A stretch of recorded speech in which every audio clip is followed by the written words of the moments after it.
كركوك بيباوك بيدايكا اما كيشا كمان اما أرين بداري حبوب علين ورن دكان بدكان بما دين مزايدة كان استثمار كان بيدنا خومان على بهيش شباب ايوه نادري همو تان لا ادين اي كاين يكفرنا جوره معجنات على اساس استراده كان شتيكا كان اواكن اي باشا هوي بناو نوس دو سطو بانزا دكانه اقلبيته شاقد بحساب كان سياسات عائله لسر ام بازارين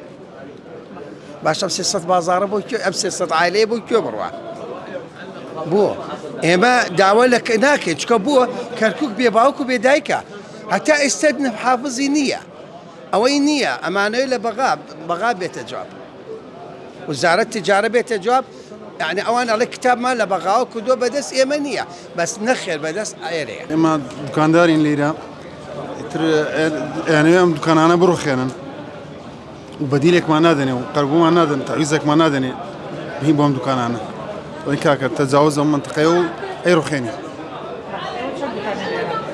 نعم 215 دكان 215 دكان لقال كشكا نظام شتا كشكا نظام سنيكا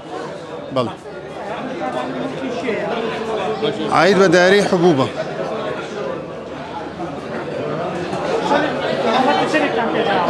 والله برام مهلتي أنا دابي من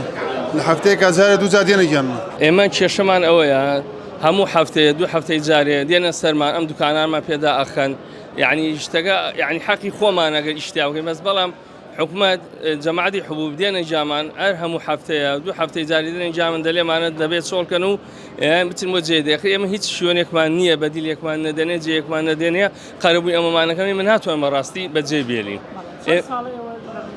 شخصي خوام تقريبا لأنه تحضنا وتهشتوا ليرين هتاكم أم كاتي لقلبي إتل تقريبا يزيد 215 دكان كوشي تاجيك هاي دكان يقدو عائلتي لسنة تقريبا 600 دكان أم 600 دكان با 600 خزانة